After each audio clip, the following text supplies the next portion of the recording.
Welcome to episode 26 of Communicast, a communication skills podcast. I'm Scott D'Amico, president of Communispond, a global communication skills training organization. In this episode, I'm talking with Yewande Faloyin, founder and CEO of OTITO, which specializes in coaching entrepreneurial executives and serial high achievers.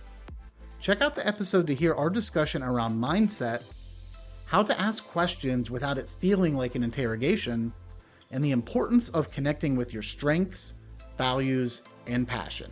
I hope you enjoy. Yewande, thank you so much for joining me today. Thank you so much for having me. It's awesome to be here. Absolutely. Really looking forward to our conversation. And just to get us started, maybe tell the listeners out there a little bit about yourself, your background, and your career journey, because you have some pretty interesting experiences, I think, led you to where you are today. So I would love for you to share a little bit about that to kick us off. Yeah, sure. I'd love to. It's so interesting how we always assume or we think, oh, it's a straight road. Yeah, not at all. Not at all. Not for any of us. So I'm an executive leadership coach, and I specialize now in helping serial high achievers and entrepreneurs to effortlessly leap to their next level of leadership, which is very, very different from where I started, because I actually studied computer science at university and started as a software developer, which I don't code now. No one asked me to code; it'll be a mess. But I always love kind of the analytical side of. I think problem solving has always been something that's been in my career, but loved all of that. And then I moved into finance, so actually working in prime brokerage, supporting hedge fund COOs on whatever it was that they needed sorted. So if you imagine these really amazing people start a hedge fund, but then in terms of business support, they often need help from like prime brokers. So we did that. What was great about that is it allowed me to continue to do work, I guess, to work with my old tech buddies, because I still liked the idea of like creating something from nothing, but I wasn't the best coder. And so this allowed me to still be in kind of like that middle place of understanding the business and helping our business to deliver to hedge funds, as well as doing other stuff around legal and delivering things. And there's kind of a theme at each crux where I get a little bit bored and I'm like, what do I want to do next? And I got selected as a I think they were calling it a fast rising VP at that point, to do consulting work, pro bono consulting work for a charity in London. And it was the most exciting, interesting thing that I'd ever done. And I went, I know what I'll do. I don't know what I want to do with my life. I'll go be a consultant, because consultants don't know what they want to do with their lives. So I joined McKinsey, spent 3 years there, best 3 years of my corporate life that I would never do again, because I burnt out twice in 18 months. It was amazing. It was fascinating. It was high flying, working with like CEOs, all this stuff. And I burnt out. Stopped completely, booked a yoga teacher training course, explored and really connected with where I felt that where my strengths, passions, and values lied.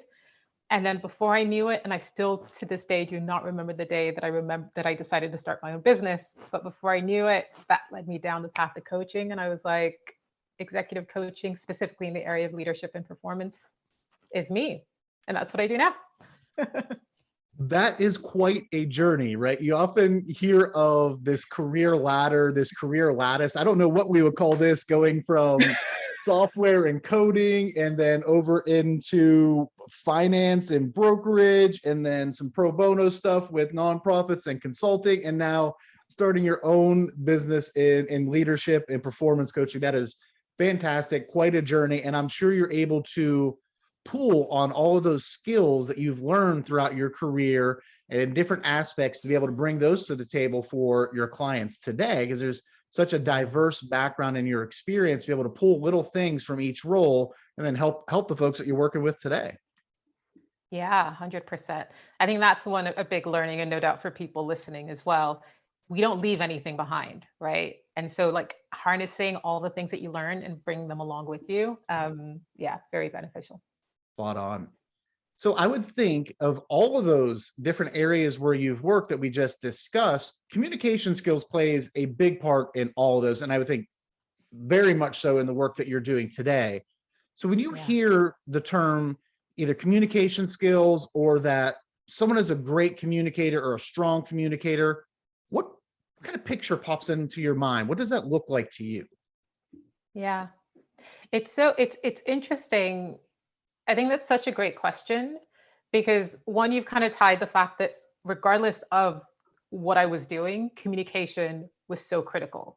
And communication was critical to success in everything, right? You might think as a coder, all you're doing is sitting down and coding, but if you can't communicate and effectively explain what you're doing to your team, or you create something amazing, but you can't explain to the world what this thing is, like that's lost potential.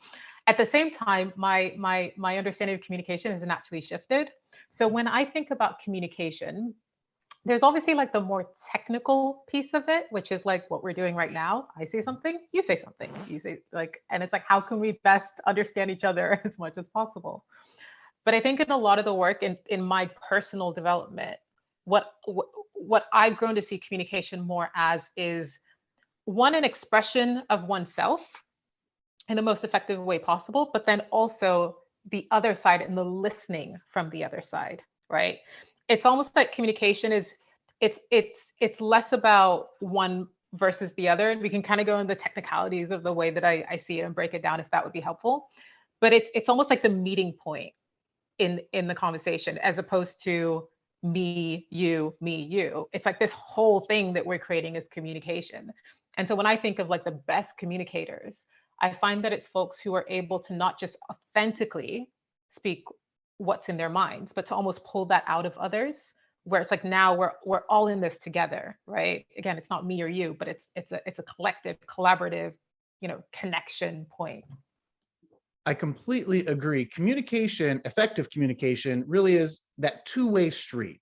Because if I'm just standing up there and I'm pontificating, I'm putting all my thoughts out into the world, and those, I don't know if those are being received properly from the audience, or that my intent is being received and I'm not getting anything back from them. To me, that's really not communication. It's just sharing of information. And a lot of times we get asked here at Communispond, the company that I work for, is what does Communispond mean? And is the merging of the words communicate and respond, because your communications, you want to elicit a response out of that to keep the dialogue going and ultimately to ensure understanding. That's a big part of communication. I think a lot of people miss out on, is ensuring that there is that understanding there. And one of the things that you touched on earlier is around this idea of your problem solving. You really like focusing in and solving problems. Myself, very much the same way. What I found though is, for me, at least personally, is because I am a problem solver, I have to work really, really hard to slow down and listen, really listen to what that problem is and ask more questions to fully understand it. Because my natural inclination when I hear something or I see an opportunity to fix something, I just want to jump right in and try and solve it as best I can. So for me, it's been a practice and an ongoing practice of, how do I slow down and really, really understand what's going on? Yeah. I think I love that you brought that up, because I mean, two things that you said there. One, the name Communispond is just amazing, because you're absolutely right. Otherwise, it's either just noise, or you might as well be on a stage just saying stuff to people and just block your ears, right? If you really are trying to communicate, it is the response part as well that is just as important, if not sometimes more so. And the problem solving part of it is big for a lot of people, especially when you have something that really well and you're like almost an expert in it, right? It's like, I've seen it, I've done it. So if someone says something, it's like, oh, I just want to fix it. One thing that I find that sometimes helps when I'm in that process is kind of going back and going, what am I trying to achieve, right? If all I'm trying to do is just tell you what I know, does that get me to where it is that I want, right? If instead I'm trying to connect, communicate so that we can move further, even further than what's possible for me alone, right? Because that's where the magic is. Then I've got to not just communicate, but if I add communication to leadership, it's almost like pulling out the things from other people that they may not even be comfortable sharing, or that they don't even know that's within them. And then now we're all moving forward like at a pace and a distance that couldn't be possible individually. And I think it's a great way to differentiate yourself, because a lot of people do not do that. And if I just take an example of you and I go meet with the same client, and the client discusses a problem that they're having, whether it's around leadership or some performance, And I listen, I go, oh, okay, yeah, here's how we can help you. Boom, boom, boom, boom. And it's just what they need. They're gonna be, okay, that makes sense. And if you come in and just really pause and dig down into several layers deeper as to why, what's going on, what's the impact of this, how is this impacting the organization financially or from a morale, culture standpoint, whatever it may be, and then you come back and layer your solutions and relate it back to those points, you're going to stand out head and shoulders above me, because they're going to feel that you really listened and you really understood what their challenges were, and that your solutions are tailored or point directly back to some of those challenges that they're trying to fix. Yeah, yeah. I love that. And when you were sharing that, the word value came to mind. It's like, what's the value that you're bringing? And I see that a lot with, so I mean, I'll give you an example of myself personally, right? When I was certainly a lot more junior, my value was tied to how much I knew, how much I could share, like so that I could almost prove my worth in a meeting where I just felt like the most junior person there. It's like, if I can share something that no one else knows, then they'll know that it's okay that I'm breathing this air in this small room, and hopefully they'll invite me back. Whereas if you kind of go, well, if my value, like I love that example that you just gave, which I've certainly evolved to, and I now work with others on, is actually my value is to help support this person to go deeper, further, beyond, more specific to what they need in this moment. Then the conversation and communication is very different. Now it's not even just about me, it's now moving to them, and it's now moving to us. I just reiterate that because, again, the name of your podcast, Communispond, it's the two-way thing, whereas we often think of communication as one way, which is why, again, listening is a skill set that I often kind of help break down for people, so that they understand the different ways of listening, and then they can be a choice as to which one will be most effective. Absolutely agree. Value is completely underrated. A lot of people miss that component, and one of the best ways to do that is by really listening and asking effective questions. You can understand very tangibly, how can I help and add value to this person, client, internal partner, whatever it may be. Yeah. Yewande, as you are out there working with clients today, working with different organizations or individuals, what are some of the skills that you are seeing specifically around the communication sector? What are some of the skills that are either really lacking that you're meeting with people, or that you're seeing that people really are finding value or importance in, that they really want to focus on? I'll start with what I find that's lacking. There's one that we've already discussed, which is listening. The other piece is, it's almost the mindset that's driving that communication. And I'll give you a tangible example. So I was working with someone on probably not an unusual topic, going in and negotiating salary, as well as flexible, like their work from home status with everyone coming in. And they were like, well, can we just let's just go to the, what do I need to do? Like, how do I communicate to them that they've already agreed to this and they just need to move forward with it? Like, they were quite frustrated because 6 months ago, their boss had said, yeah, of course you can work from home. It's not a problem. That's when everyone was working from home. But the reality now is a little bit different, because everyone's coming back in the office, and it's changing. So my client who I was working with just really, really frustrated. And it made sense, right? Because they felt like they'd already had an agreement, and that communication was lacking. So when we started talking about it, and I do a lot of work in like mindset with clients, just like understanding like what's the energy, what's the mindset that's coming through. And they were just like, yeah, I'm frustrated. Like, the mindset is they either get what they want or I get what I want. And so if you go into communication with that mindset, defensiveness, anger, frustration, listening to the other person becomes so much harder, right? I mean, I'll say it for myself. When I'm really, really angry, I'm not hearing anything. All I can hear is the anger in my ears, and the blood rushing through my head, right? And so a lot of the work that I work on is then going, all right, let's try to shift that mindset to, what if you were coming from a place of caring and support for the other person, right? So we work on empathy. So what might that person be going through? Well, and my client was like, well, it must be difficult for them, right? They have to manage all of this. I know that they actually want to give me this, but then their boss is kind of pressing on them to bring everyone back into the office. Okay, if you go in with that perspective, what might you do? Well, when I'm communicating, and this is what my client was saying, well, if I think that when I'm communicating, I'll try to better understand what they need from me to better influence their boss. Okay, how can we do that? Well, I can ask what's actually holding them back, because I know that we have that good relationship. And so and there's kind of like a structure that I go through around the different mindsets, so that it becomes really tangible, and you can almost like pick and choose like a candy store. There's no right or wrong, but provided that you're in control of what's happening. And I think because people don't often understand their mindset, you just go with the default, and then it becomes so much harder both to communicate, but then again, to our point, to listen in order to have effective communication to get to where it is that you want to go.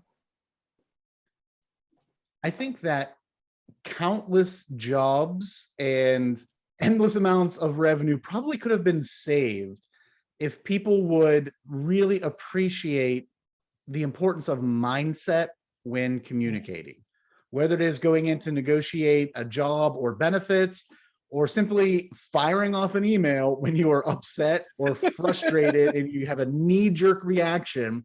Sometimes thinking about that mindset, and often it's just taking a few minutes to cool off. Or for me, mindset is also, you touch on understanding the other person's point of view and starting to think through it in those terms or through that lens.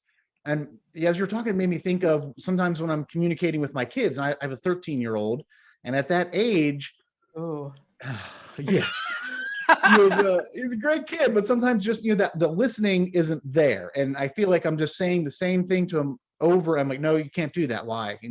Because it's not safe or this or that. And I'll get frustrated because he keeps, coming back. And part of it's just the age, they're testing and testing boundaries. But then when I do step back and shift that mindset of, all right, he's 13, the way that our brains work fundamentally are different currently. And I try to relate back to either when I was that age or try to understand what he's thinking of and kind of format my communication or hedge my communications against that and give him more context. And sometimes you do have to just open up more and provide more details than maybe you wanted to help them understand and accept your answer, rather than just saying no, because it's not safe, it's not, whatever it may be. But yeah, having that proper mindset is so important. yeah. I love that you said that, because you actually just described one of the other models that I work with people on, which is like the different types of listening. So they're like basically three: subjective, objective, and intuitive, right? Subjective is I'm listening from my perspective, and I'm honestly just listening to see how this is relevant to me, right? Mhm. Objective is I am listening and I'm completely focused on that other person, but it's a little bit more, it's like I'm kind of taking their words at face value. It's like just almost I could summarize what they said, but it's not deeper. But when you were talking about your son there, where you were like, well, taking into account where he's coming from and what he's saying, that's intuitive, because there are things below the surface of what people say. And unless you, and it's weird because it's almost like it's like a mindset energetic listening. Some of it you can get from cues from the way people are moving, but Mhm. sometimes it's just like little words or the way they say the word, or just the fact that you know them well enough, like your son, to know that, if he's kind of a little bit stroppy, maybe something happened in school, or if he brings up the same things over and over again, maybe there's a stressor, there's tension there. And so if you can, the further you go down into the depths of listening, like into intuitive listening, then you see and you notice things. And then, you just ask a question, what's going on there? And then it just Mhm. breaks through and it makes that communication so much more effective. The asking question part of that really is the key, because you're going to uncover what's not being said. And I remember seeing an example not too long ago where somebody went to the boss, said, hey, I need to take a few days off work or whatever. And at face value, okay, good, they need to take a few days off work, that's great. But if you just kind of just go at it from there, but sometimes if you take and just ask questions, you may understand, I'm really burned out, I have so much going on, then you best know how you can serve them as a leader. And even just back to my son, if he say, oh, I really need a new pair of shoes, initial reaction will be, all right, you have 20 pairs of shoes, you don't need these shoes, whatever it may be. But if you start going back and asking questions, maybe their shoes are old and beat up, and maybe they're getting bullied about it, or whatever it may be. So really taking the time to understand what somebody is saying and simply just not waiting to respond takes communication and relationships to the next level. Yeah, 100%. I'm gonna, just for the sake of the asking questions thing, I agree with you. It is so underrated. I sometimes do like this group program on helping people accelerate their promotion. But one of the things we first talk about is communicating with more senior people, because it's all about like, how do you lead senior people to basically work for you so that you have more power, access, and influence in order to get what you want, or to mutual beneficial opportunities. And there's always a point where we'll talk about booking that first meeting with that really senior person that you usually wouldn't book, right? Because they like to push the envelope a little bit. And we talk about how do you align your goals with theirs. And folks go, but I don't know what their goals are. And so I do a little bit of an exercise of, what do you think? What do you think? But they're like, but I'm still not sure. I was like, how do you find out? And they're like, well, I can ask them. I'm like, yeah. Ding, ding, ding, ding, ding.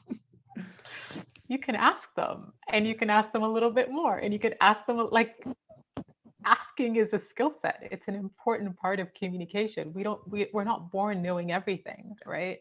And it's such a great leadership skill set, because sometimes leaders don't even know what's in their heads until they sit, which is where you talk about thought partners, right? And they value those thought partners or coaches like us in helping them move forward, because there's stuff in their head that they haven't got out.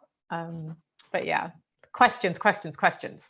And that's how you add value. When you help somebody articulate what's up here and get it out, is a tremendous way to add value, whether you're a salesperson, consultant, or just someone internally working with a leader. Getting that out, when you ask a question, someone kind of goes, huh, that's interesting. I never thought of it. You've immediately just, kind of gone up to that next level, and it makes a huge difference in the conversations and the relationships. Yewande, we've talked about a number of different things, number of skills, and you've shared a lot about your experience. If you had to pinpoint it down to say one, maybe two key communication skills that have helped you along that journey we talked about at the beginning, what would you say those one or two skills are? I would say the first one undoubtedly is it kind of goes back to the questioning, but for me personally, it's going to the conversations from a place of curiosity. That's me personally. And the reason I kind of share that is different people, and this kind of goes back to mindset, can get to that place where they feel comfortable asking questions, but each of our motivators for that may be slightly different, right? For some people, it might be more about like helping someone else, right? Which is part of it for me as well. But for the core for me is like, I'm curious. I love to learn. I love to push the envelope. And so once I sort of realized that curiosity and the reason behind it, so the why is always very important for me, I sort of honed in on that, and I get excited about that. So it makes questioning, and therefore, to your point, adding more value, that much more effortless. And then I would say the second thing for me is it was sort of redefining what value means. Because again, I recognize this, like when I look back at like a younger version of myself, value was very different. My value I tied to all what I was doing, all the things I was doing, which then got to the burnout, but that's neither here nor there, as well as what I could tell people, right? And it wasn't from an arrogant place, but it was more, oh my gosh, if I don't have anything to say, or if what I say, so that's where I'd get into those moments where it'd be like, I don't have anything to say, so I'm not going to contribute. And then you leave the meeting, you're like, oh, why didn't I say it? Or someone else says it, you're like, oh, I should have said it. It was such a good point. And so once I kind of released that, and I went, well, my value is tied to me, right? I've been hired here. Other people see value in me. Why can't I see value as well? I think that also helps with communication. So for me, curiosity, and then redefining what value is. So it helps with both sides of communication, listening as well as speaking up. You brought up a really interesting point around questioning and curiosity. As we talked a lot about questioning, and on most episodes that does come up. And when you're questioning and talking with someone, you have to be very careful to not make it sound like an interrogation, right? You're not just like hammering them with question after question after question, because oftentimes people will pick up on, and I love what you said, people will pick up on why you're asking those questions. Some people you can feel they're asking the questions because they have a checklist they have to go through. They need to get this information so that maybe they could submit it to, deal approval to get this whatever proposal built. Other people, they're doing it because they really want to help. And you can sense that, I think, just from how they ask it, their tone, inflection, the body language, maybe the context that they provide around it. Context is huge when asking questions, providing that context. And then some people I think you can feel it when they have that natural curiosity. I'm the same way. I want to know things. I want to understand how things work. I'm always, fiddling around with something, just trying to figure out how does this work? Why is this the way? I'm sure I drive my wife crazy with doing that, but my curiosity, I want to understand things and know things. And so oftentimes when I'm in a client meeting, I'll just sometimes be asking questions that may not directly relate to how we can help them, but I want to understand. And then oftentimes as part of that understanding, I may be able to find someone else or something else that can help them. So I think a good exercise is, as you are questioning and talking with people, start to think about, why am I asking these questions and how is it coming across? Because that will ultimately impact how you're perceived. Love that. Completely agree. If we don't know our why, well, one, either someone else will apply a why, which may not be your intention, to your point. And then it then also potentially becomes an empty conversation, because then you're just asking or communicating, and then you come out of it and it's like, all right, what was the point of that, almost, right? Which is where also ties to kind of the value. It's like the value in what you're saying, the value in the questioning, the value in the curiosity. If you're tying it to value and you're clear about the direction, even if the direction is, well, I'm not even sure, I'm just coming from a place of curiosity because it feels like there's something there, right? You don't have to be always 100%, but if you understand kind of the value and the why, I think that holds us in good stead in also leading the conversation and gaining sort of leadership skills in having the conversations, not just being as a recent client said to me, he was like, I realized that in those, because he doesn't like appraisals, he was like, I realized that I'm just a passenger in it, which then went back to mindset for him, as opposed to a contributor and a leader in that process. Absolutely. Yewande, as you think of this career journey that we've talked a lot about, I am sure you've come in contact with some tremendous leaders, being at large organizations, then also in your work now, working with other organizations and other leaders. Who is someone that maybe you've come across in that journey, or just even outside of that, that has really helped to influence your communication style? And what have you taken from them and made your own? Oh, I love that question. So one person immediately comes to mind. I'll give him a shout out. Just in case he listens. So Tunde Olariwaju, he was the partner who recruited me into McKinsey, and he's now the head of the UK and Ireland office. And so he does both things. I was gonna focus on him for one aspect of like really what's helped me in my communication. The two things are, one, an ability to connect with people when communicating. It almost goes beyond the communication, because it doesn't matter how much I say or how much he says or how much I don't say. There's just a connection that leaves a mark on people that's almost hard to describe, which I think goes back to mindset and the energy that you come into a situation with. So whether you ask loads of questions or you just tell people stuff, or you're just silent for most of the meeting, it almost doesn't matter, because there's like an aura. And then the second thing is authenticity. So coming as yourself and being cool with your own communication style, right? I like structure. My communication is probably more structured than other people because it works for my brain. I know other people who are beautifully authentic in like the way their minds just go. There's a startup founder who I worked with them as an advisor for a while, and his mind just goes all over. There's no structure, but it is beautiful the way he communicates because there's so much purpose behind it. Tunde does both of those. And you can have, I've seen him walk into meetings where clients are like just pissed off, and the connection just shifts their energy in a way that now you're able to, because I think you kind of mentioned this earlier, almost recognizing what the experience of the other person. Mm-hmm. So if you're able to not just shift your mindset to get to a place that's more collaborative, but you know how to shift other people's mindset so that they come closer to that place where you can get more of a win-win, like that's just amazingness. So my style's changed a lot more to that. And I see that in Tunde as well as other people who I kind of work with. No, that's great. I love the shout out to him.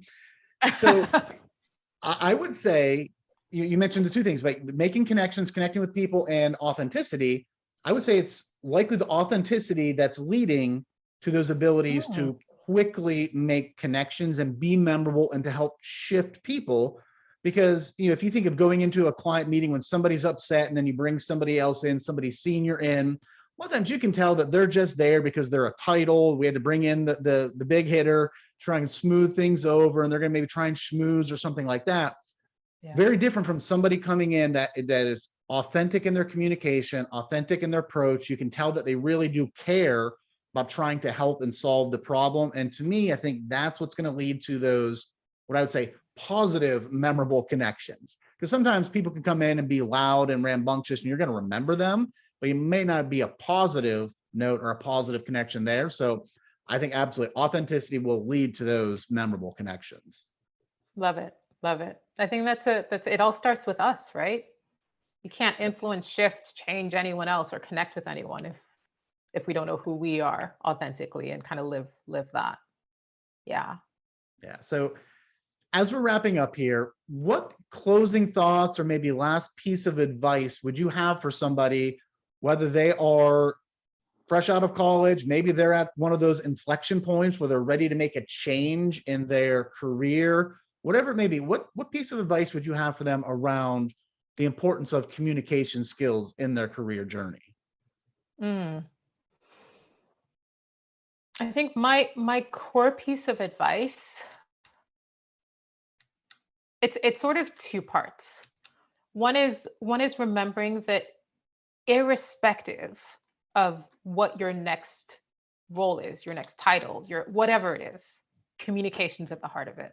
We are all human beings. If there is one skill set that every single, I was going to say everyone in a job, but it's not even everyone in it. Like you may not have like a conventional job, but you have to, like we all interact with each other as human beings. Like that's such a core skill set to understand and hone. I think that would be one. And then the second would be, I mean, I'm very much a believer in the fact that we are our most powerful resource. So investing in building up to that place where you do feel authentic and really connect with people, right? Take it almost beyond the communication into really, really looking to connect with people. The more you connect, the more you enjoy the experience, right? Whatever point you're in, the more you're aware of what you enjoy. Yes, there are all the technical stuff that you'll get. Like the technical stuff's all important. However, the authenticity and the connection really, really does trump that. So enjoy the journey, focus, connect, communicate, listen. It makes life that much more interesting and fun as well. I absolutely love that. Could not agree more. As you are communicating and connecting with people, it just makes a difference in your life. And as you mentioned, there's not one role, kind of a quote, traditional, conventional role of a job where improving your communication skills would not help, but it cuts across all aspects of life.